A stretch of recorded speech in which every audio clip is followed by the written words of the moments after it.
we are Mr. Cherry's purple class, and we will be performing Clara, and the story story by Aaron Shepard.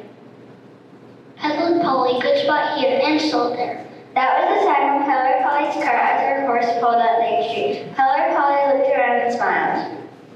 I'm sure glad to be back in Town. Imagine a town where everyone tells stories. Peddler Polly parked on Town Square. Over on Town Hall, she saw a notice. Story swap today, bring a story, if you still know one. If you still know one. Hello, Peddler Polly. Came a sad little girl's voice. Well, it's my old friend Penny. Do you have a good story for me? I'll gladly trade for something in my cart. Penny sobbed and sniffed. I don't have any stories at all. Hardly anyone tells them does. We're all losing our stories. Losing your stories? Whatever do you mean? We start to tell a story and then it's gone. We can't remember it anymore. Come to Story Swap this afternoon and see.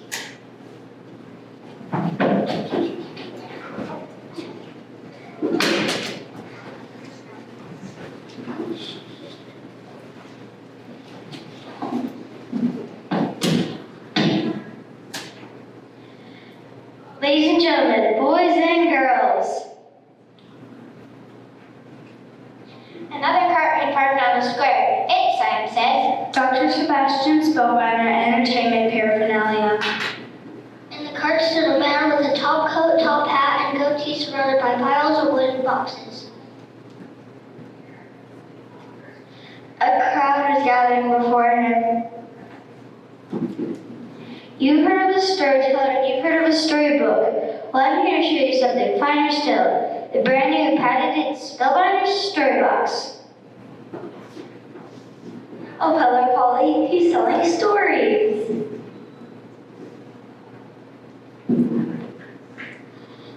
Dr. Spellbinder held up one of the wooden boxes, showing a pane of glass on one side.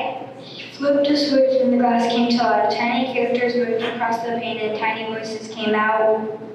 Someone in the crowd yelled, "It's Cinderella!" Dr. Spellbinder turned a knob and a different living picture appeared. That's Puss in Boots! He turned the knob again. And that's Sleeping Beauty. Never again will you have to ask for a story, and never again will you have to imagine the pictures.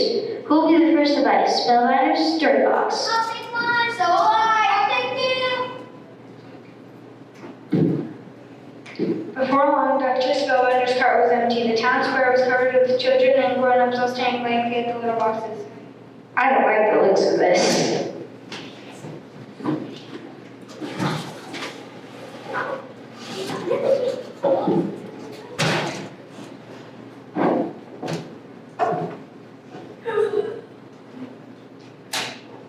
When Peddler Polly arrived at the story swap that afternoon, Town Hall was packed. The room was buzzing with talk about lost stories and Spellbinder storyboxes.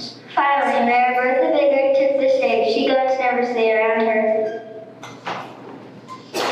Welcome to the Story Swap. It is my honor to tell the first story, The Pied Piper of Hamelin. From her seat by an open window, Peddler Polly heard a soft whir and a sucking noise. Life in the town of Hamelin was pleasant, or it would have been if not for the mayor turned pale. I lost my story! And she ran from the stage. A horrified murmur rose in the room. Milt and Marbles, the school teacher, tried next. My story is Jack and the Beanstalk. Again, Peddler Polly heard the word, the sucking. Once there was a poor widow with an only son named, oh no! He fled the stage in tears. Next came Peggy. This is a myth of Pegasus. Peddler Polly heard the noises once more. A long time ago in Greece, there was this horse named Pegasus. This horse was special because... Stop the swap! We can't afford to lose any more stories. It's the end of storytelling in Tail Town. As excited talk filled the room, Peddler Polly thought she heard a cackle out the window. She looked and saw a man with a top coat and top hat hurry away from the building. He carried a large wooden box covered with switches down the valves with the long hose attached to it. It's Dr. Spellbinder. I'd better look into this.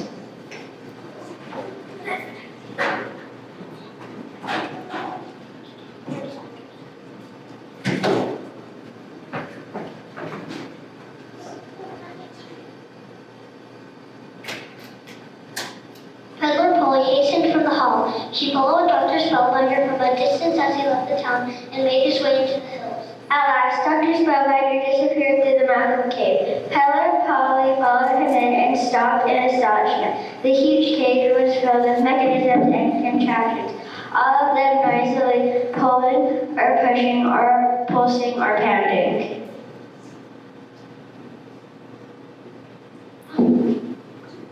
Three more stories to put into my story boxes, no thanks to my brilliant invention. Spellbinder's Story Sucker. Soon let's go all the stories in the world, and everyone will need a story sucker. A story box. And I'll be rich, rich, rich. Not if I can help it. Hello, Polly, what are you doing here? What do you enter your evil plan, Dr. Spellbinder? You'll never catch me. Then Dr. Spellbinder grabbed the story sucker and sprinted from the cave.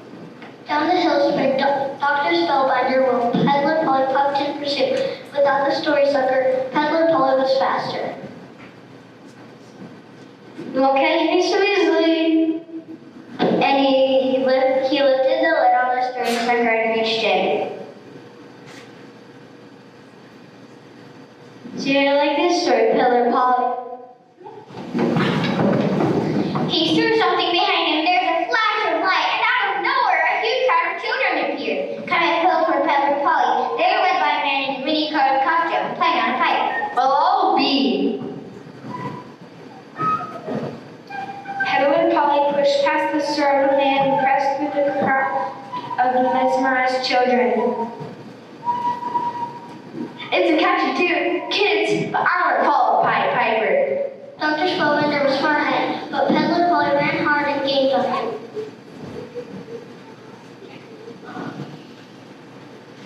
One good story deserves another. And he reached into the story sucker. Another flash, and Peddler Polly saw a boy chopping down a gigantic beanstalk. But just then, the boy took to his heels, calling.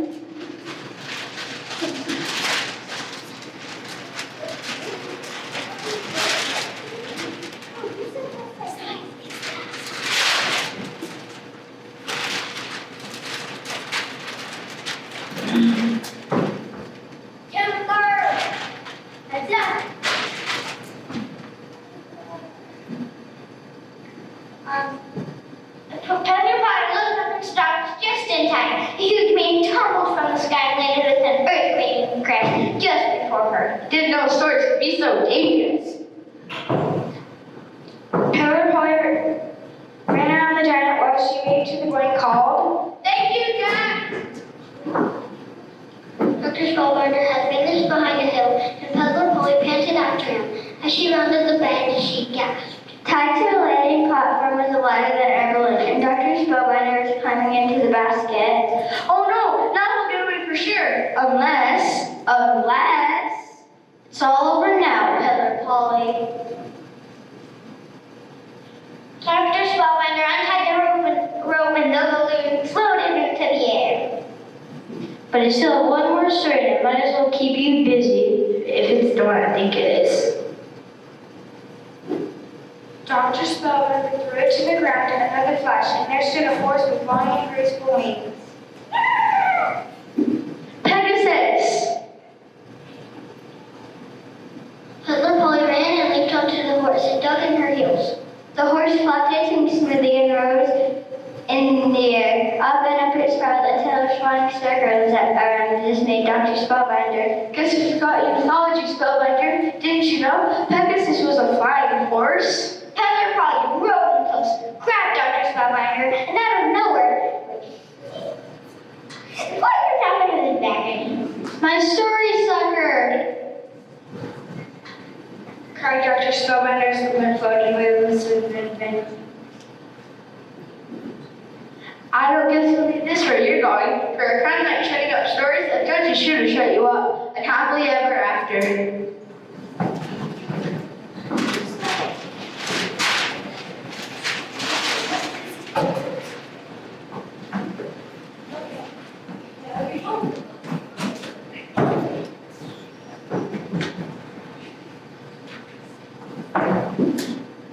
A few weeks later, when all of Dr. Spellbinder's story boxes have been opened and the stories returned to all their tellers, the people of Tilton held a big storytelling festival in Town Square. Mayor Bigwig announced, And our special guest for today is Peddler Polly!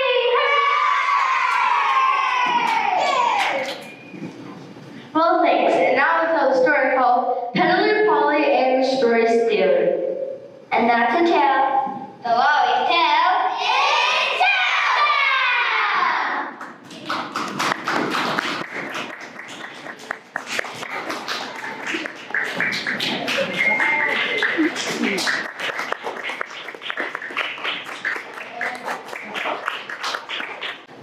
Hi, we're from Mr. Tony's Silver class, and we're going to be performing The Legend of Slappy Hooper, an American tall tale, told by Aaron Shepard.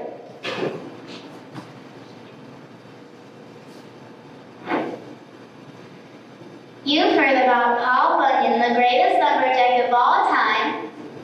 And you've heard about Pecos Bill, the greatest cowboy. Now let us tell you about the world's biggest, fastest, bestest sign painter.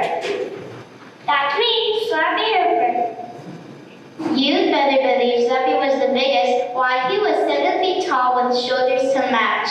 And he weighed 300 pounds, even without his cap and coverall and brush and bucket. And fastest? Just give me an 8-inch brush. Slip, slop, slap. The job is done. I'm so smooth, you never see a brush go. And you bet Slappy was the bestest. That was on account of his pictures. No one else ever made them so true to life. In fact, some folks said they were too true to life. Slappy's trouble started with a huge red rose he painted for Rose's floral shop.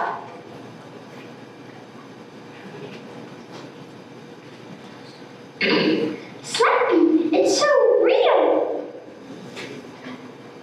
Said Miss Rose Red, the owner.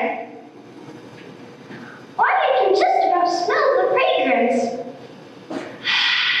About a week later, Rose Red flooded in the Slappy sign shop.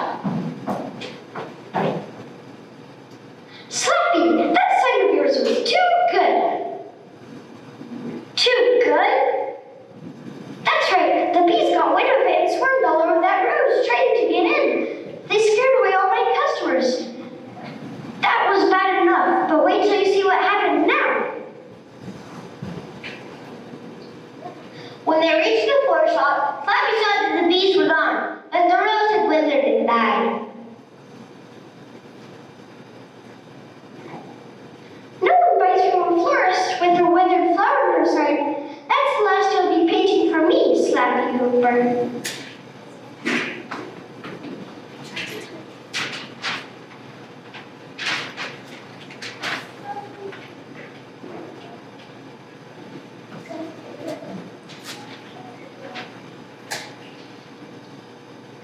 The story got around, but most folks just laughed. They still wanted Slappy to do their signs.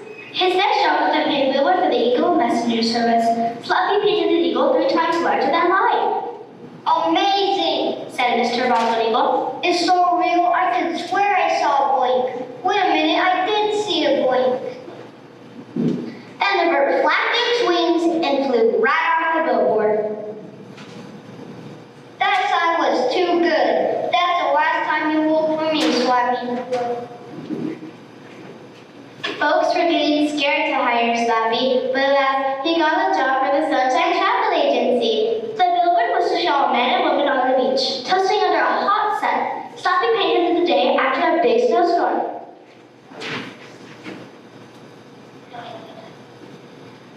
Wonderful, said Mrs. Ray sometime. Well, that sun makes me feel hot. And look, the snow on the sidewalk is melting. But a couple of days later,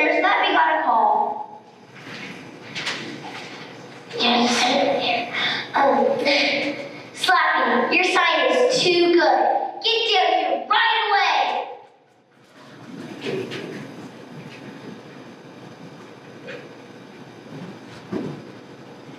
When Slappy arrived, he saw that the sidewalk and street were covered in beach chairs.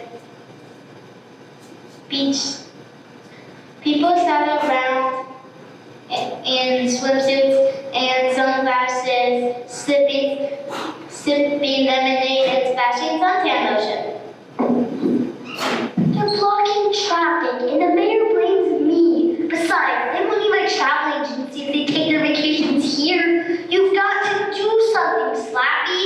So Slappy set up his gear and got to work. He painted the sun on the billboard much hotter. Before long, the crowd was sweating buckets and complaining of sunburn. Then everyone packed up and left. Good work, Slappy. Look at that. The man and woman on the billboard were walking off too. My suntan is ruined. Just then, a liquid flame shot up the wall of the building across the street. Slappy Simon set it on fire. In a few minutes, the fire trucks had cleaned up and firefighters turned hoses on the flames. Slappy, try something else. Slappy got back to work. He painted a storm cloud across the sun, but he had to jump clear when the cloud toppled so lightning. And the storm broke. Slappy's cloud rained so hard the billboard overflowed and flooded all of Main Street. Never again, Slappy Hooper.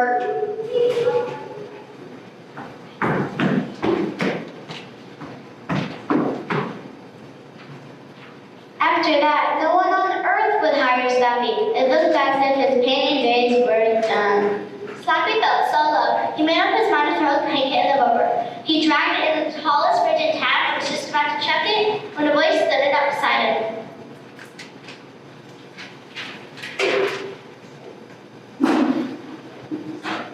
Don't jump that gear, Slappy. You're going to need it. Right next to Slappy stood a man almost as big as Slappy himself. He wore a plain squat white coverall with a cap and two little angel wings sticking out. He carried an 8-inch brush. Who are you? I'm Michael from the Heavenly Sun Company. The boss has had an eye on you, Slappy. He likes your work. He has a job for you. If you don't mind working in the rain. Tell me about it.